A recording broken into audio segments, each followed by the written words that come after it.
Anytime we invest our sense of self in doing well in some area of our lives, when we fail, and we are humans, we will fail. When we do fail, our self-esteem takes a nosedive. So when things are going swimmingly for us, we feel good, we feel on top of the world. But the second there's a problem, the second we have to confront the reality of life, which is that sometimes we will fall flat on our face, we feel horrible about ourselves, we feel unworthy, we feel unlovable. What this means is that our self-esteem, our sense of self-worth, our sense of value can be very unstable, constantly bouncing up and down, almost like a ping pong ball, depending on our latest success or failure. And some psychologists argue that it's that instability of self-worth, the not really knowing, am I a good person, am I not a good person? That instability in and of itself is psychologically destabilizing, and that in some ways it's better not to like yourself and to always not to like yourself, because at least it's the devil you know.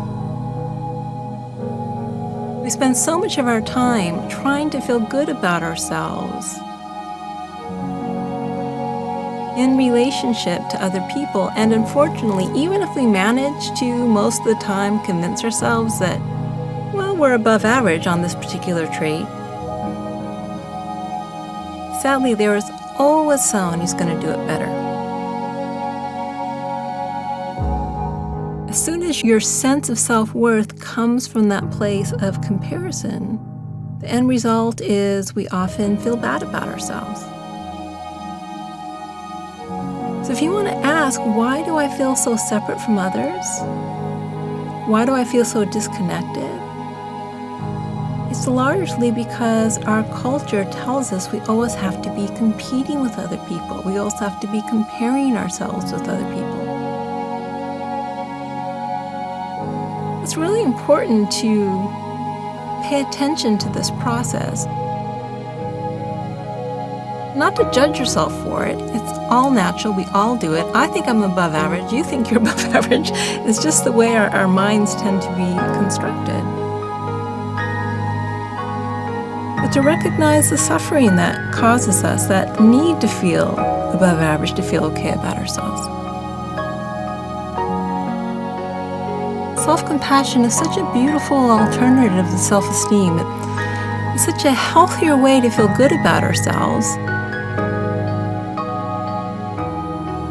To feel good about ourselves not because we judge ourselves positively, I am good, not bad, or I am better than, not worse than. We feel good about ourselves just because we are a human being who is imperfect and worthy of care and concern.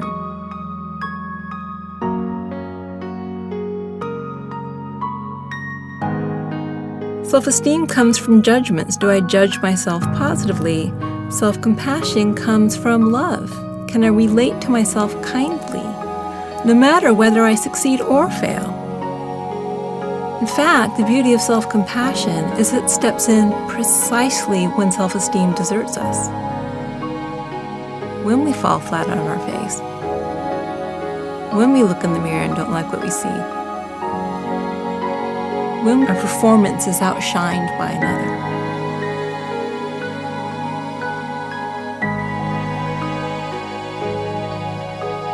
So self-compassion actually gives us this incredible stability, this stable, peaceful way of relating to ourselves in which we can feel connected to other people, in which we aren't setting ourselves up in competition with others. How kindly you relate to yourself is much more strongly linked to things like comparing yourself to others less often, being less angry and ego defensive. The sense of worthiness that goes along with self-compassion is much more stable than that associated with judgments of self-esteem. It's much less contingent. It's there for you when you succeed and when you fail. And there's really no association with narcissism. Self-compassion does not require feeling better than others. Self-compassion actually requires feeling connected to others. And one of the beautiful things about that is that with self-compassion, we don't always have to put our best foot forward. Okay, we can embrace the full range of human experience. We can open to our weaknesses as well as our strengths, our dark side as well as our light side. We can accept it all, and we can feel connected to everyone else as we accept the full range of human imperfection.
Part of the expression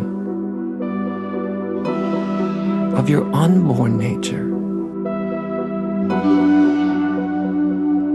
of of your spiritual nature. It's as if what's unseen presents itself. And that's the body, that's the mind. And each one with a very unique personality structure. Each one given a sense of self, so that spirit can operate through it. Is it possible to start to feel in this very moment that what our bodies and our minds and even our personalities are ways through which our spiritual essence connects with the world around us?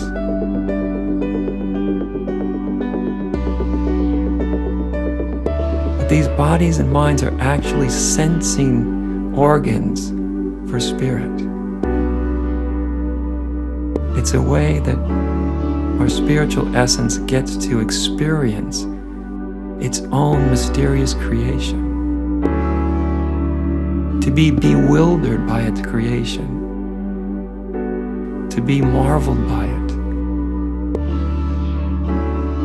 shocked by it, in awe of it, confused by it.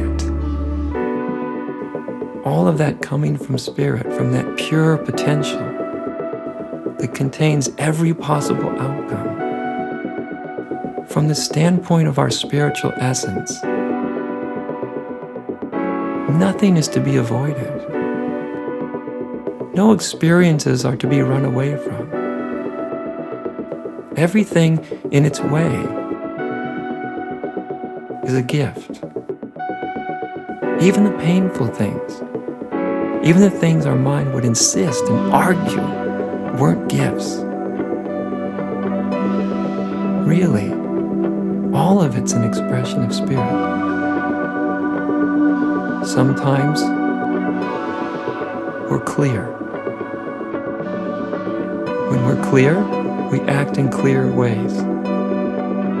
Those ways are called love, peace, compassion, understanding.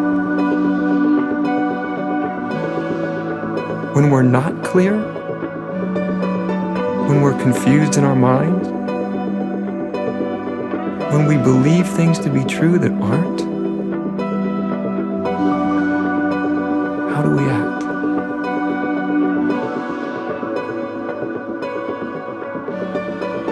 We tend to act confused, maybe unkind, maybe even cruel.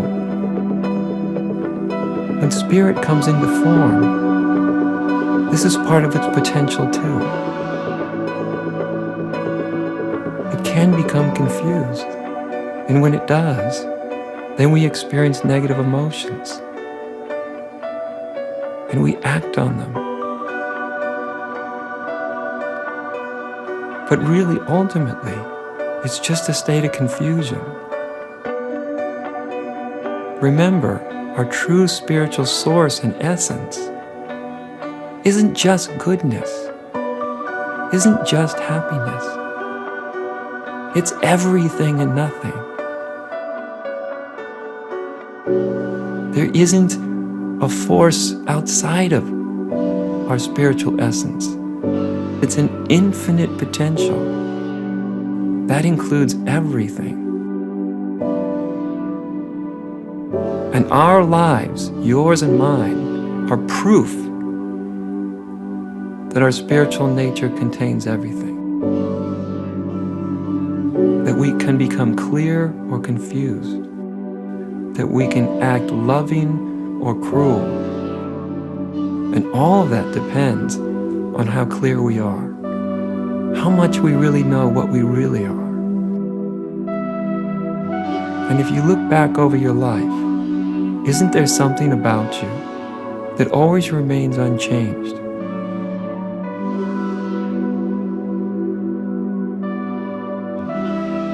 There's something about you now that's the same as it ever was. See if you can feel that. Don't even try to understand it. Just feel it. You can feel that and sense that right now, this very moment, because it's that which is aware right now. It's that which is listening and hearing and feeling, and it's that which is thinking and imagining right this very moment, even though you can't conceptualize it. It's there.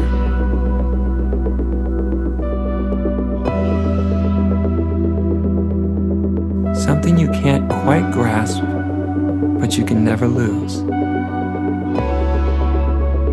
That's what you are.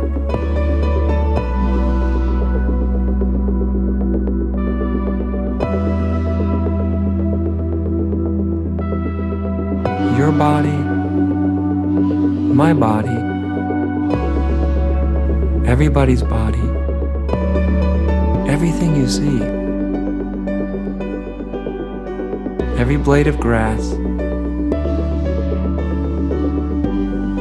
every piece of dust, every discarded piece of trash on the roadside is nothing but a manifestation of that pure potential called spirit.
All of us face times in our lives when our pain is so overwhelming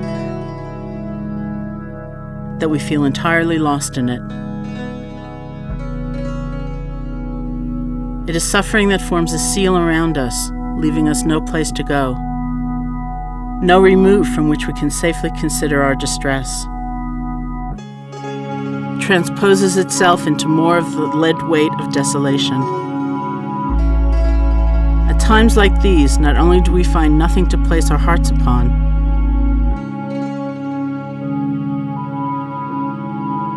we can scarcely find our hearts at all. We feel lost and utterly alone.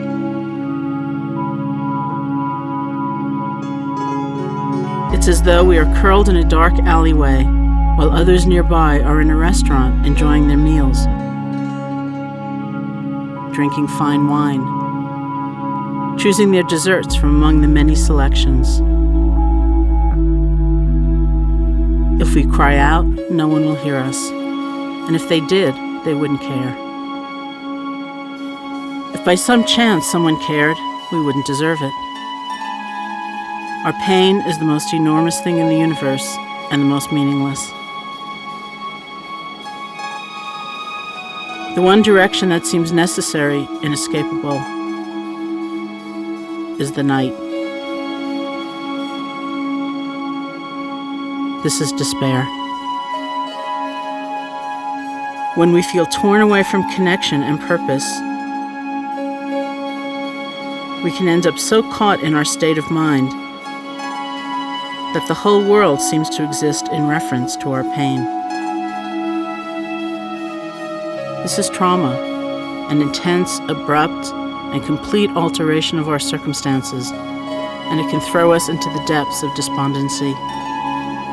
When we despair, our most visceral torment is that we feel separate from everyone and everything around us, alone and on our own. When we see our pain, whether mental or physical, as a single, solid, monolithic entity, unyielding and oppressive, it is almost impossible to bear. Fighting a consolidated enemy, we feel overcome, helpless, stuck. But when we can be mindful of exactly what is happening,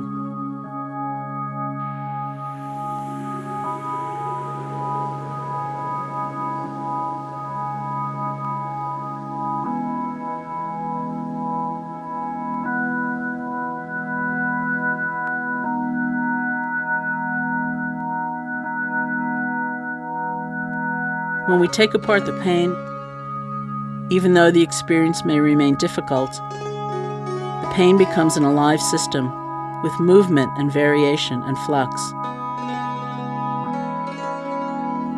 Just as the world is breathing, the pain is breathing. It's inhaling and exhaling, and there is space between its arisings. Rather than feeling overcome and helpless in the face of a wall of pain, we can find hope. It is necessary to strip away the entangling, unhealthy ways of relating to ourselves with dislike and diminishment that we are accustomed to. We need to let go of many things, undergo loss, and unhook from the world's insistence that we cover up our pain in order for us to see what is really important in our lives.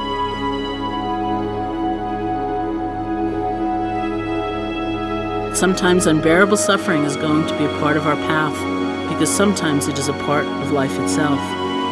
Such pain burns away superficiality, right down to the marrow of our being. Then, if we can stand inside our pain a while and wait, over time we may come to also see it as a way into the deepest parts of ourselves, and then back out into the world. A vehicle for new insight into who we are, and how much we need to care for ourselves and one another.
I've learned a lot about happiness from my almost daily walks on hilly trails.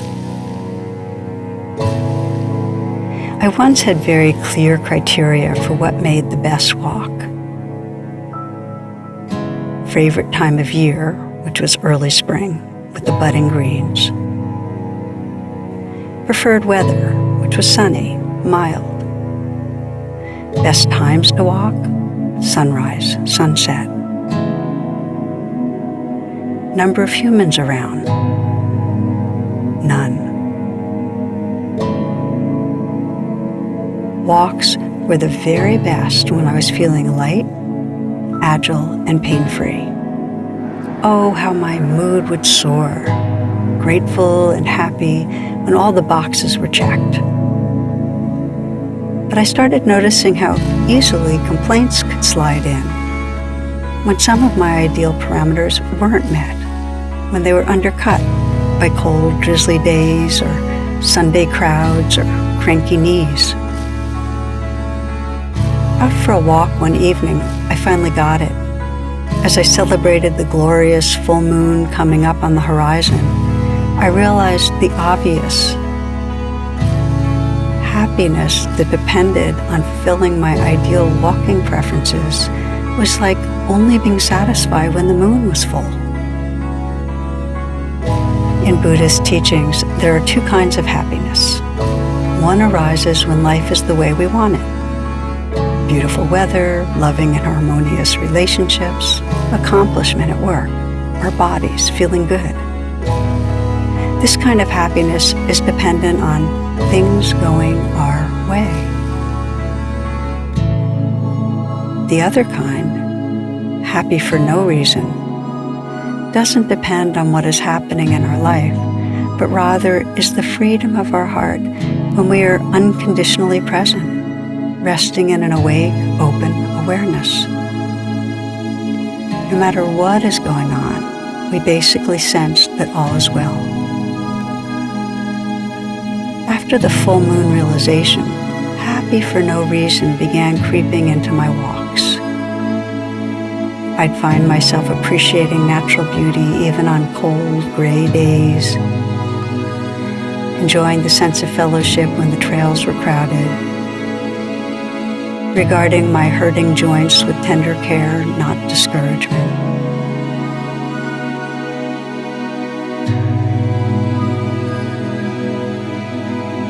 While my daily walks continue to lean toward very pleasant, I found that happy for no reason extends to other parts of my experience.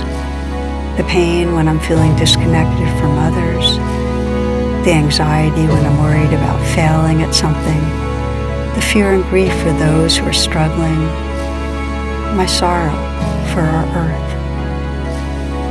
When these experiences are held in unconditional and tender presence, a basic sense of well-being continues. Having space in our heart for whatever happens, for the moon in all its phases, opens us to the freedom of happy for no reason.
Attributes of a good friend.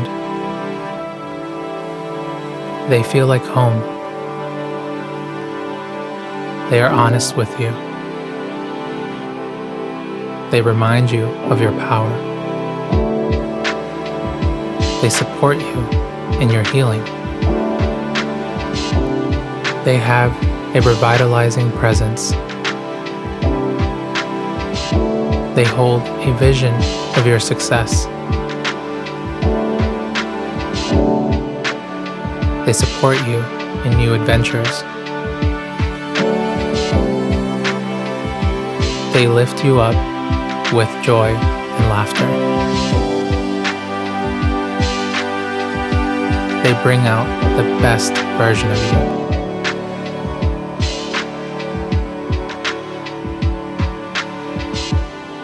Friendships that feel like home are naturally disarming.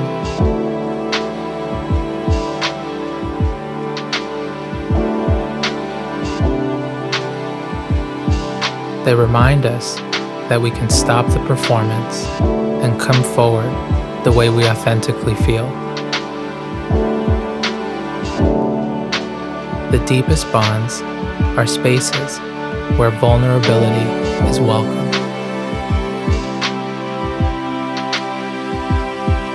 Good friendships have a reciprocal quality. When either person is experiencing struggle, the other is ready to hold space, to listen without judgment, and with a heart full of compassion.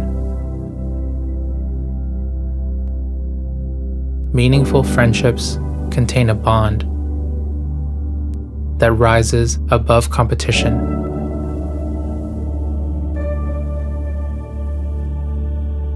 We feel a friend's victory as if it were our own. True sympathetic joy, the joy we feel for the success of another, is the absence of jealousy.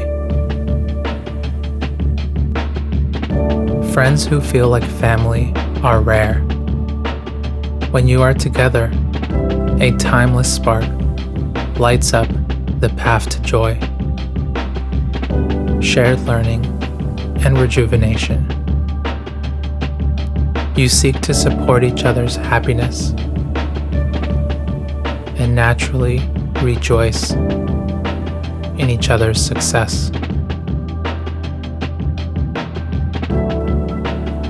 Throw away the idea that you need to find a flawless friend. All people are imperfect. What is possible is connecting with someone who is doing their own inner work. They will have more practice with authenticity,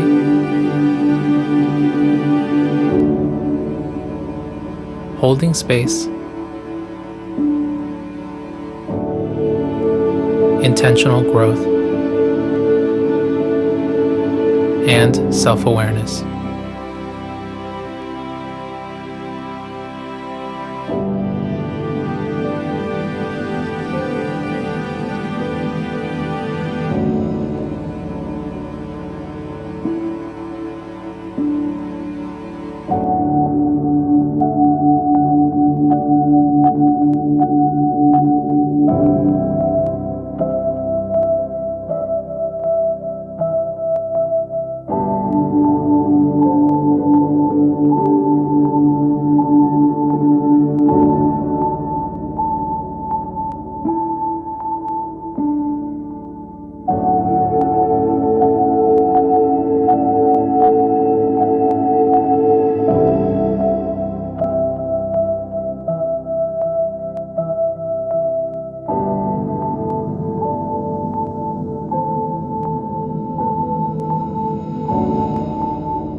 Enlightenment takes work,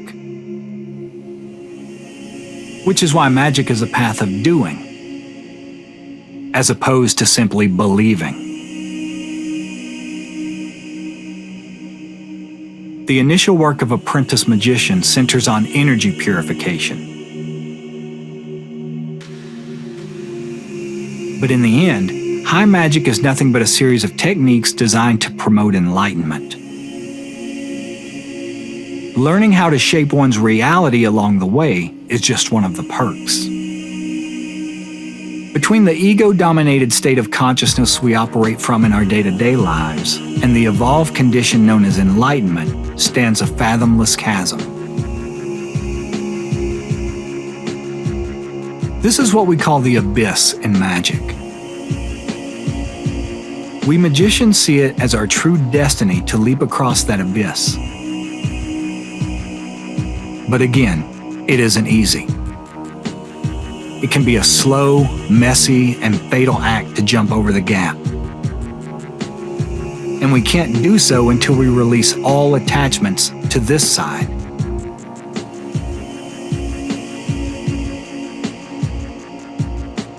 The binding chains must be broken. And to complete the leap, we must be incredibly light.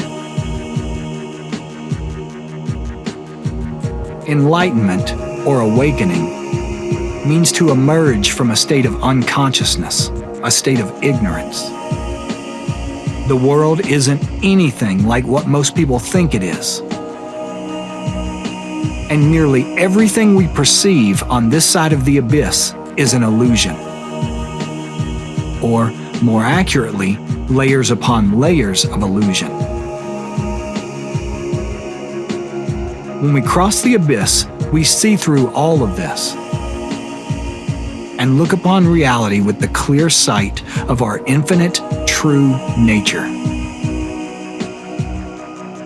It's not an intellectual process. It's not something we get by reading or thinking about it. We experience enlightenment directly, and only because we have completely refined our consciousness. Enlightenment isn't the end. And crossing the abyss doesn't mean that you just disperse into angelic stardust.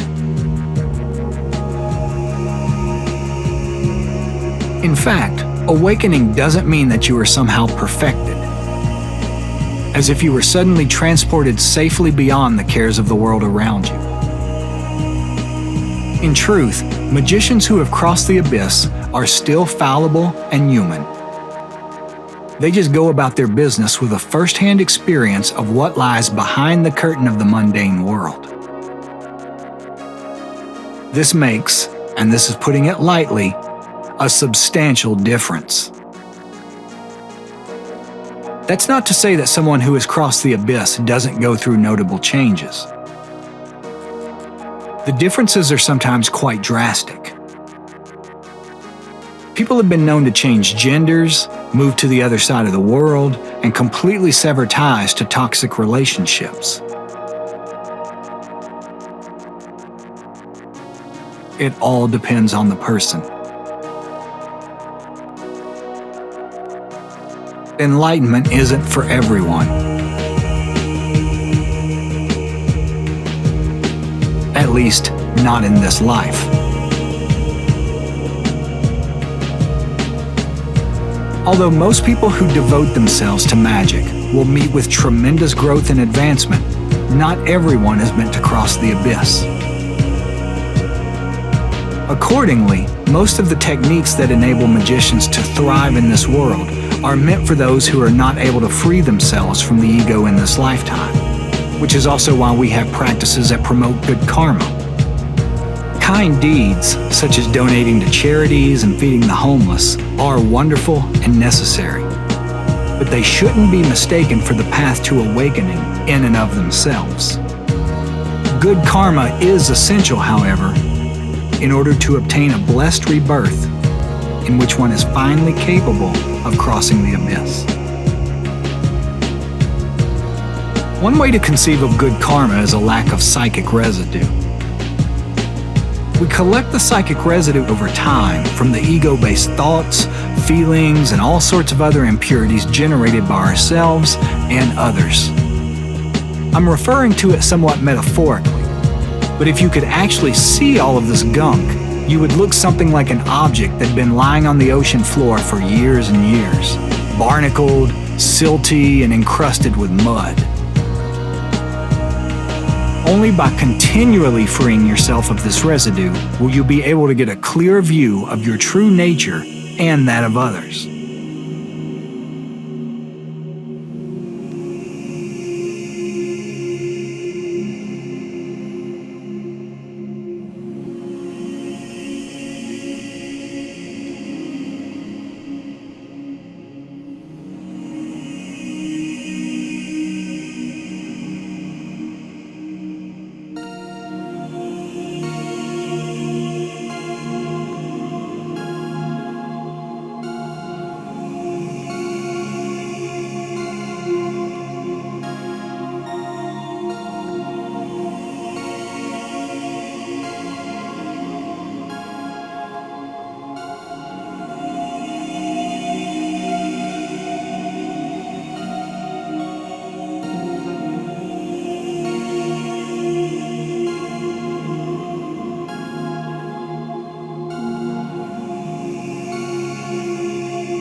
Let's attend to the stream of our thinking and treat it in the same way that we're treating sound, like little secretions in the mind that come and go, and seeing if we can just detect them as thoughts known, held, seen, felt in awareness as thoughts. It could be thoughts about anything, thoughts about the past, thoughts about the future, thoughts about why you're not finding many thoughts as you're looking for thoughts. But the point is not to look for thoughts, to just be aware of them if and when they come by. So the thought of not being able to find a thought is a thought. And you may notice that watching your thoughts, that they have an emotional charge or valence associated with them. So some are very pleasant thoughts, some may be very anxiety-producing thoughts, or depressing kinds of thoughts, or frightening kinds of thoughts. And here we're treating all thoughts as equal and about as interesting. We're not particularly interested in the content, although awareness can know the content, but we're not being sucked into the content or the emotion, but to simply be aware of thoughts as events in the field of awareness. They come, they go. If we don't feed them, if we don't pursue them, if we don't reject them. So resting here in awareness of thinking and of any emotions that come through,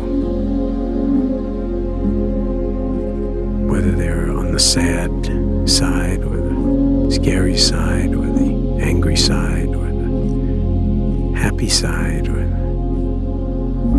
the joyful side, just allowing awareness to hold it all.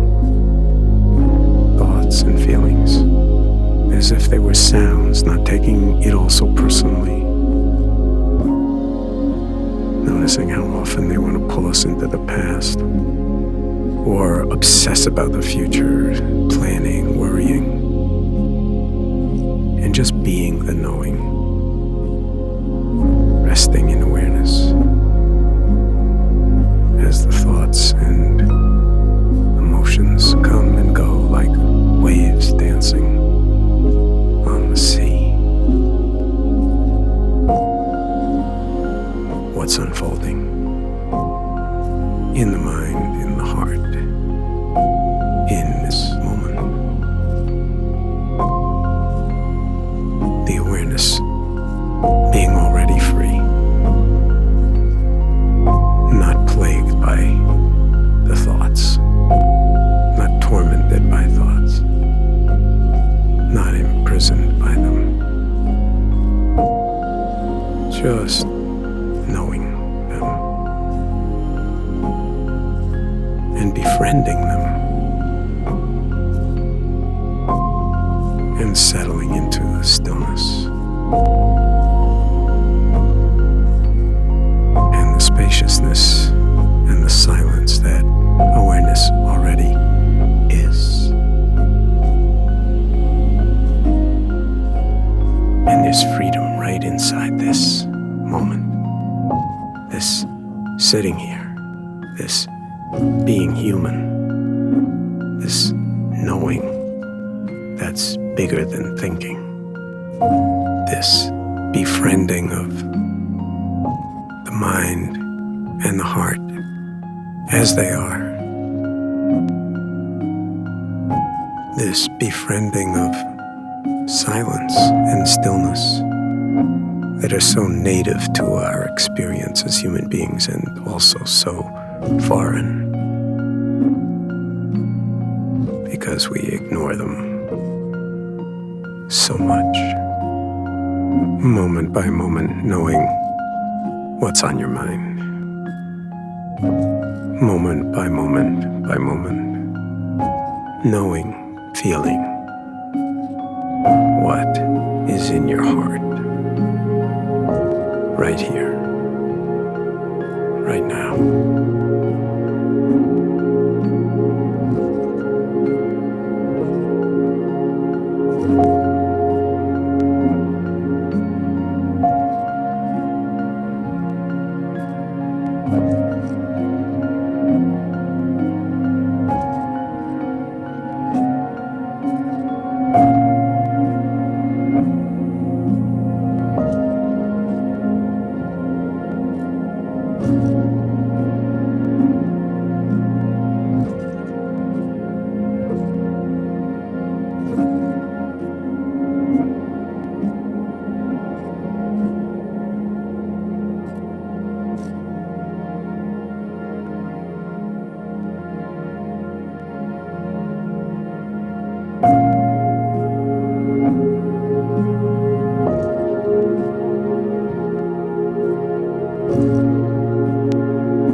Surrender is a very deep topic.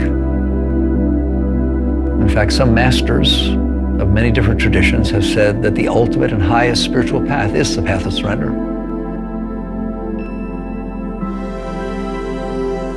I made a tremendous step forward when I decided what I needed to do was have a force stronger than me, greater than me, one that I had no control over, and then surrender to it.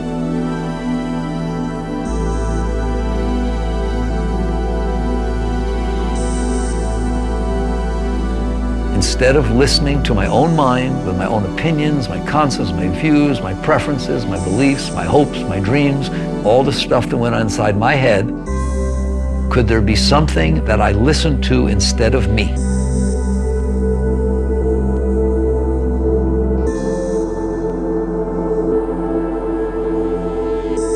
So realizing that life itself was actually something I could surrender to was a very, very major step for me.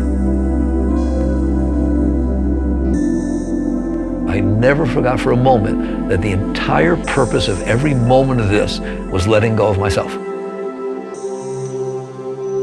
So I used the events in the real world, in the outside world, that were unfolding, relationships, business, all of it, any of it, to cleanse, to release. That is the path of surrender. It's often been called the pathless path, because you can't put your finger on it, but it puts its finger on you. So surrender is nothing to be afraid of. It's not surrender to somebody else's will. It's not surrendering your right to experience life. It is the willingness to surrender a part of your being that you don't need, that's holding you down. It is actually the cause of all problems.